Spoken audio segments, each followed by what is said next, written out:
Good evening and welcome to this election special, and if you're one of the hundreds of people who rang up to complain about last week's flashing caption joke, we would like to express our sincere apologies.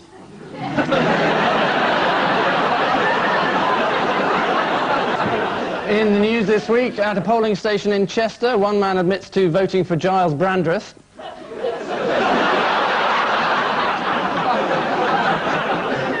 There's some embarrassment for Kenneth Clarke after his wife puts his rosette in the wash.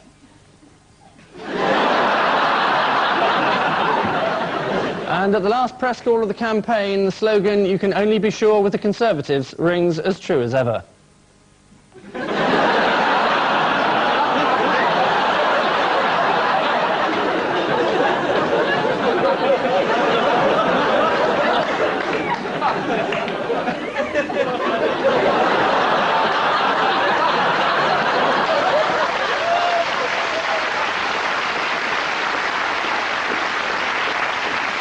On Ian Hislop's team is an actor and Labour supporter who, after doing an advert for margarine, came up with a novel campaign slogan for New Labour: "I can't believe it's not socialism."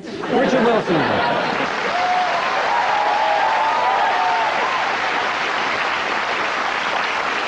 And with Paul Merton tonight is a man who usually presents Crime Watch, but tonight he's come all the way from his home in Chiswick to be on our show, so if there are any burglars watching, you've got about an hour. Nick Ross.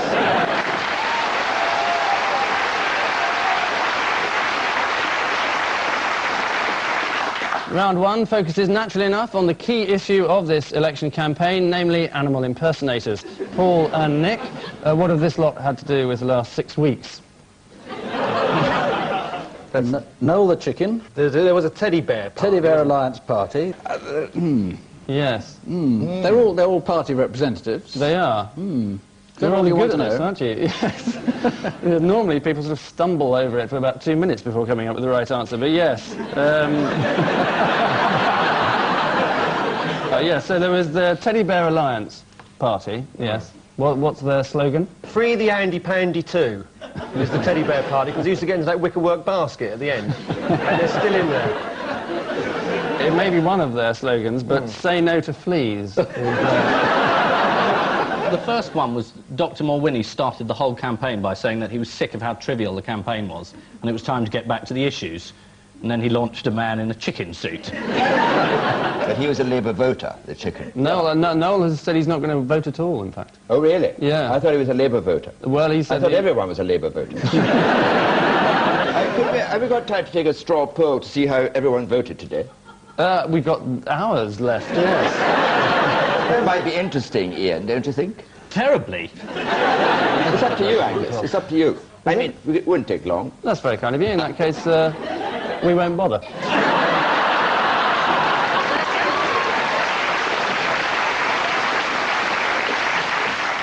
What was the response to the chicken? Was it the Mirror that came up with then the headless chicken? There was a fight between the two of them or something? One of them got arrested. Well, it couldn't be the headless one, because they would have sent mug shots around. I think Couldn't we get Nick to do an appeal? Has anyone seen a chicken out there? Serious voice. It is the Tory party's chicken, referring to Tony Blair's withdrawal from the live TV debate. Teams of top-level Conservative speechwriters leapt upon Tony Blair's reluctance to appear in the TV debate and came up with this snappy one-liner for John Major. Techies may not vote for Christmas, but chickens apparently run away from broadcasts.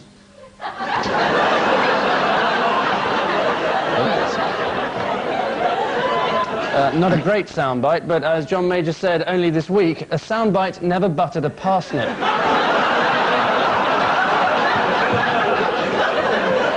So, does anyone have any idea what Mickey Mouse was referring to? Is it to do with the election? Or Yes. is it just the 6 weeks? Let me just explain. This is an election special. But excuse me, we're going to be asked questions on the election all evening. Yes. Mickey Mouse, actually, according to Tony Blair, could have got a better deal than John Major on European fish quotas. After comments by Jacques Santerre last week, Britain's role in Europe emerged as a potent electoral issue, with the British unfairly portrayed as deeply xenophobic, although we're nothing like as xenophobic as those French and German bastards. Ian and Richard, Yes. your crass menagerie. Is this to do with the election as All well? of it is to do with the election, yes. Right, there's a bulldog and That's, a bullshitter with him. I'm sorry, that's our glorious leader of publicity. What, that lion? No. Oh, my God, it goes quickly, doesn't it? Fitz was the bulldog's name. It was a German bulldog. It was. Well, a German name. It was originally called Fritz. Oh, was it? The owner said this is called Fritz, and Mandelson said, we can't have a German dog. No, he wouldn't say it like that. He's a nice man, Peter Mandelson. He'd say, we can't have a German dog, you bastard. I hope there's not going to be a lot of anti-Labour jokes here. The lion was the Tory lion. Yes. They used that in their advertising. And do you remember the lion's name? George. You're guessing now. Barry. Barry. Barry the lion. A king, actually, was his name. But he answers to King. Barry. And he's also the only domestically trained lion in the UK. Really? Well, he does the cleaning. That's a pretty useful line. Yeah. Don't bother with the dishes, darling. Barry will do it. Where does the cow fit in? Was that a cow? You know, was it a cow? Goat? Horse. It's back to the old people saying it. Was it a cow? No, it was a horse. It was a goat deer. He was a Newbury protester. He was protesting against the Newbury bypass, and he actually accosted Paddy Ashdown. Yes, I think you got most of the other things. Yes, the bulldog appeared in a celebrated election broadcast to show Labour's patriotism, although for some reason his testicles had been airbrushed out, presumably on the grounds that there was enough bollocks in it already. Which animal capers bring up the rear of this opening rubber, so let's make the scores absolutely clear. 1, 2 has 3, and the second 2's 3, 2.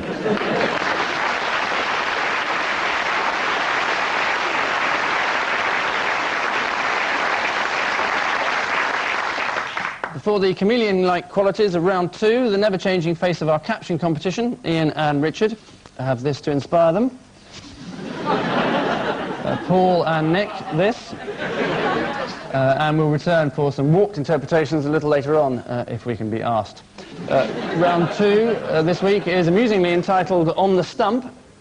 Well, perhaps not so amusingly entitled On the Stump. A variety of our nation's greatest political minds demeaning themselves in ways only a desperate bid for votes can explain. What are they doing and why is the question even they might have difficulty answering. But that's what our panel will now effortlessly relay. Ian and Richard. Oh, yes. Yes, these are stewards. That isn't. That's Mr. Clark's shoes. Surrender. That's Mrs. Thatcher. I can never...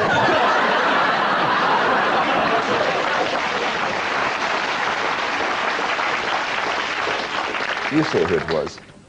That was Lady Thatcher. Who's here tonight? And what was she doing? She was saying, surrender. I think she was miming what Tony Blair would do in the conference chamber over fishing quotas. Surrender. Yes, she was. Or, no one's told her the Second World War was over.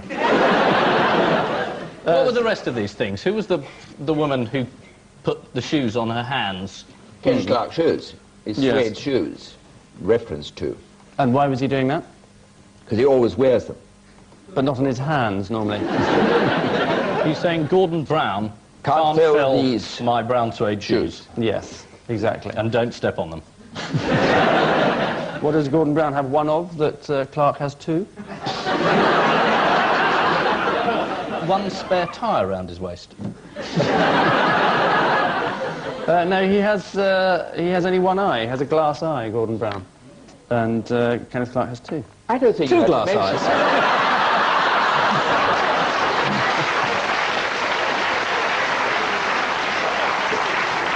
Is that why his shoes are so big, so he can find them?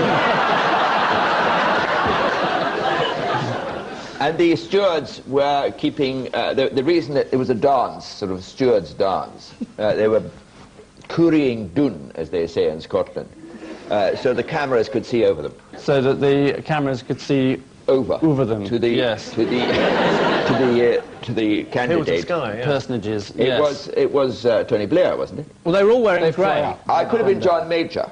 Not only could have been, but most certainly was. Yes. Yes. So there's a lot of people ducking. Yeah. Yes. To try and miss the aim. Showing their bottoms to him. So, Showing their bottoms to him. yes. This is the sort of triumphalism that made you lose last time.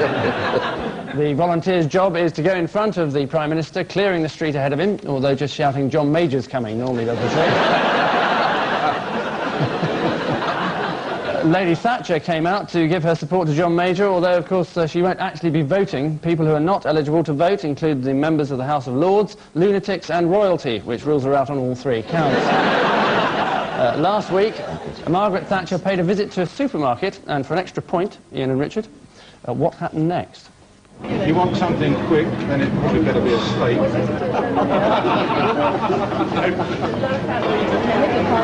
We do the rest. We won't worry about the car. Yes. Well, there she was, stocking up on British beef. Keep her sanity levels up.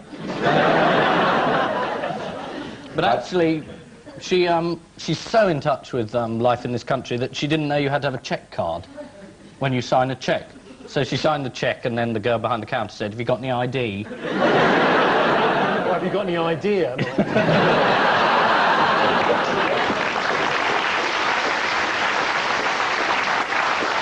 And then I think the girl pressed the bell and asked for the supervisor. And then about 4 hours later, someone turned up. Well, you say that, let's have a look. Check my card. Right, No, listen, I don't want to have to go and put all these things back, so you better find a way of accepting my cheque. That's the free market for you. Paul and Nick have a similar question, but with the added excitement of guessing who it is. It's a politician with a social conscience, helping out some cameramen who wouldn't have anything else to show. There we are, that's yours. Someone airbrushing out some testicles, was there? Paddy Ashdown. Paddy Ashdown's hands that could Paddy throttle. Ashdown's hands, they were. Well, presumably that would mean it would be his face as well. Not necessarily. No. Right. We want to keep our options open. Right, on that. okay, one step at a time. Let's check his identity then. Yes. Yeah, well done. That's very good. Yes, that's excellent. But he's cheated, because, you know, he does this all the time on Crime Watch. Is he political? Paddy Ashdown. You really are a one-party man. Yes. So's Paddy Ashdown. Okay, so what were the jobs that we saw him do? Nurse, presumably. Yes. Good. Paint sprayer? Paint sprayer. Car sprayer, yes. And Fish. sprayer. Smoke. A fishmonger will do, I'll Yeah. accept. Yes. What does monger mean? You've got fishmonger, ironmonger, whoremonger, haven't you? What is a monger? A cellar. Whoremonger. Was it a cellar? Cellar. Is it? Cellar. Because they mung fish. They do. Mung war. Costermonger. Costermonger. No, mung costers. Hungermonger.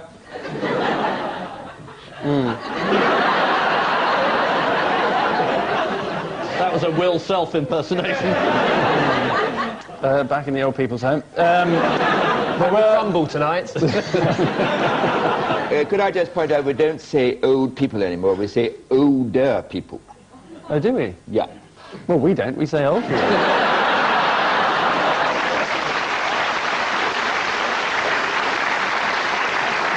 It'll come to you one day, Angus. I mean, we just did. I'm surprised you didn't hear us.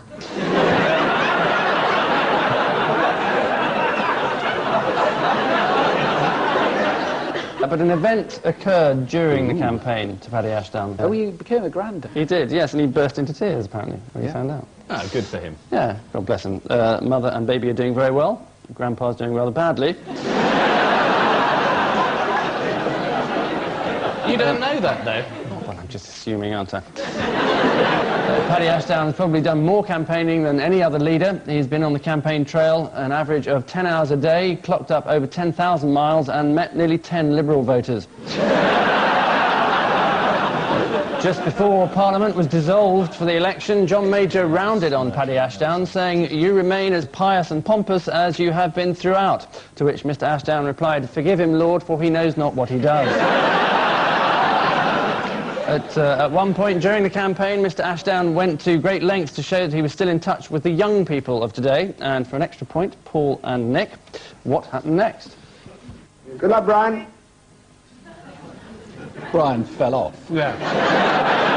Startled by the sudden call of his name. He turned his head round, but his foot's stuck, and he's sort of like, his body's round the wrong way now. Whenever he walks into a room, he has to come in backwards. I saw this. What actually happened was that Paddy had been wrongly briefed. So he said, "Good luck, Brian," and the boy turned round and said, "My name's not Brian, it's Barry," or the equivalent of. OK, let's have a look. Good luck, Brian. Well, it's not Brian, it's Brian. So another potential voter for the future safely lost. Ian and Richard, another mystery man for you. Days flying by. Days flying by. Oh! Someone in a blue shirt. Probably Labour. Oh, yes. Here he goes. Who's the mystery man? Oh! It's David Miller. It's Tony Blair. Of course it is. It was a special young persons video for young persons. For younger people. So to get them involved. Do you have a different idea then, Nick? It was just the adoration in their eyes, you know, the girls who were looking at it. I just wondered if it was David Miller. I don't know, who is it? Johnny Mathis? He must be a popular singer by the way they were reacting, I would say. Eamon Holmes. Barrett Holmes. Old people's homes. I'm sure it was Blair. Oh, yeah. Well, as they say on all the best quiz shows and Question of Sport, let's reveal the identity of our mystery guest. Yeah. Yeah. What was it taken from? New Spice Girls video? He didn't mention it when I was with him yesterday.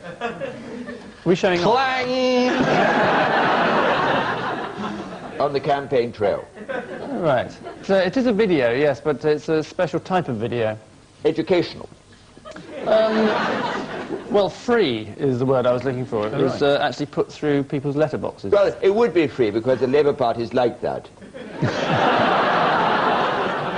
Yes, you can have the points there. It's Tony Blair, starring in his video with a lot of young people gathered round him, trying to tell him that denim shirts went out of fashion 10 years ago.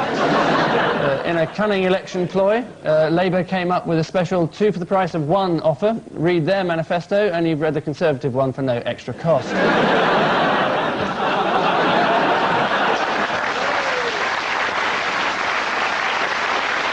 And finally in this round, Paul and Nick have 2 more mystery personages to identify, but with the added disadvantage of being able to see them. A thumb. Or a finger. A thumb, I would say. Or a letterbox. No, no. This isn't another of these candidates. It's like, you know, Lisa Lovebucket or whatever she was called, or Miss Moneypenny's Glamorous One party. It wasn't the thumb the referendum party keeping the thumb on Labour? No, in fact it wasn't a thumb. It wasn't a Is it thumb. a finger, then? Not a finger either. Is it a toe? damaged other organ? Oh, it's not a bobbit, is it? Not with that much nail varnish. No, you are right. It is a toe. Yes, that's what it is. Toe. It is a toe. Yes. Right. Is that David Mellor campaigning? Is somebody standing against Mellor in the Putney constituency? Is yes, getting nearer. Mr. Toe Sucker or something? You've got Barry Toe Sucker? Not Barry. In fact, Trevor. Trevor Toe Sucker. Trevor the Toe. Trevor the Toe. Yeah. Did you see that story about lactating men? David Mellor came to mind. Like, you know, this... They have these geneticists who've come up with this idea that men one day could breastfeed, and I just thought of, you know, whether David Mellor and toe sucking was just one of the early experiments that had gone wrong. horrible image. Sorry, yes, David Miller lactating. So these are fringe candidates, I suppose you would call them. Really. They are. And Nick, you were absolutely right. Yes, it is Miss Moneypenny, whose party is called the Glamorous One Party. And who's he standing against? Or she, sorry. Oh, and the Neil Hamilton and what's his name, Martin Bell. Martin Bell, yeah, that's right. And Trevor the Toe is standing for which party? The We Want Big Boots Like Ken Clark party. It would be logical, wouldn't it? But it's in fact the Sportsman's Alliance Anything But Miller party. Trevor the Toe is standing as an independent candidate in Putney, David Miller's constituency. Miller maintained the quality of political debate when he told reporters Trevor can shove his toe up his backside.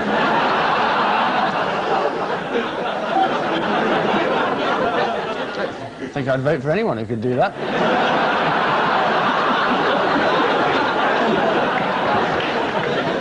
There were some other loony candidates as well, weren't there? I mean, the Natural Law Party, do you see that? The ones who are keen on yogic flying. I rather attracted that idea. I think their policy is that we should all sort of bounce around on mattresses. That's right. Can't be bad. Similar to Miller's, isn't it? Yes. Miss Moneypenny's Glamorous One party is standing against Martin Bell in Tatton. After putting himself forward as an anti-sleaze candidate, Martin Bell has been campaigning in the famous lucky white suit, which he was wearing when he was shot in Bosnia. Or the lucky white suit with red spots, as he now calls it, which surefire losers signal an end to this second term, with Ian and Richard enjoying a clear majority of 9-7.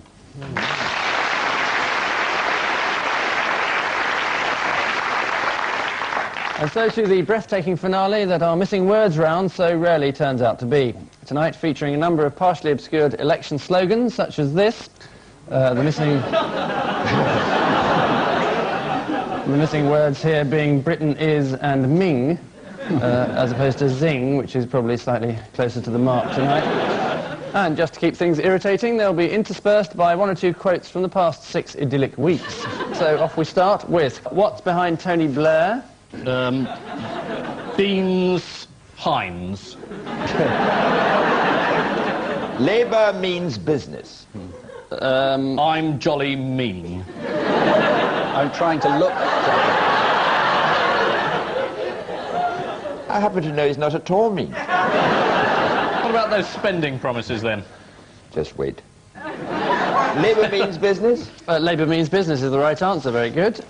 Next, Curry, after May the 1st, there will be... bloodshed. No more me. No. May the 2nd.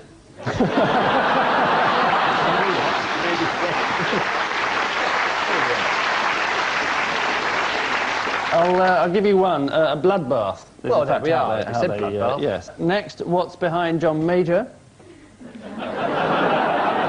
I need a. Is it economic? Economic miracle. Conservative economic miracle. No. Is it Smokey Robinson Andy? Britain's economic miracle is in fact the answer. That's the one that we're currently experiencing, if you hadn't noticed it. Next, Ashdown, John Major reminds me of what? A row of 1930s semi-detached houses on the A3. Or thereabouts. Well, it's a good guess, obviously. In fact, he was very close, because the answer is the row of houses on the A3 as you come in Portsmouth.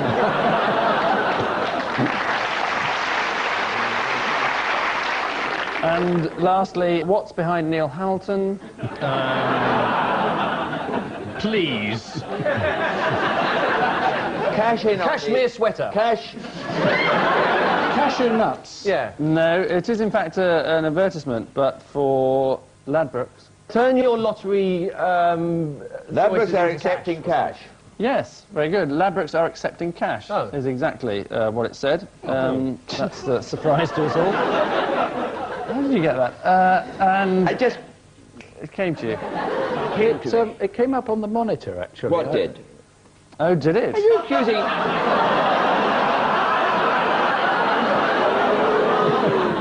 The first Labour sleaze.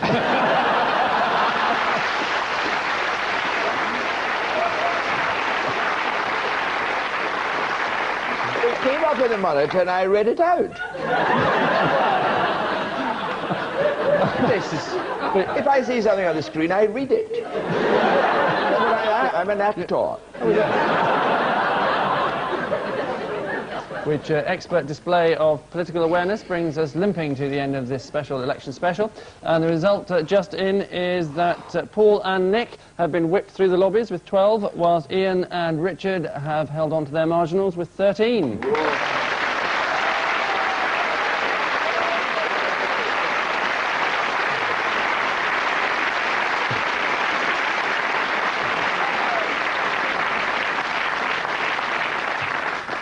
That looked like 3-all. So for our winners, a chance to go to Michael Portillo's constituency and see the count. For our losers, the chance to retype that sentence without the spelling mistake.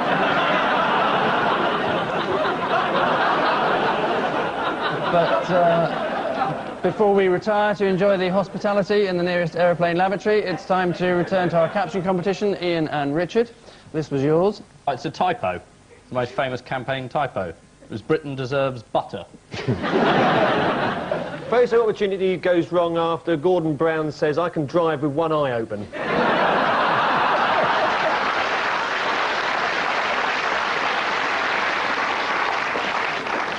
Very good, thank you. Paul and Nick, this was yours. John Major returns to number 10, Ilkley Moor, Yorkshire. Britain is booming. Don't let Labour spoil it.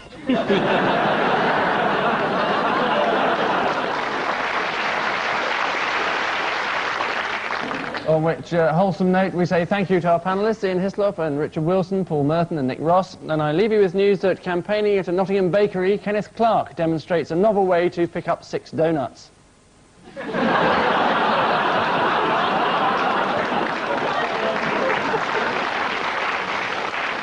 After Alan Clark wins the Kensington and Chelsea seat, the local Women's Institute prepare for victory celebrations.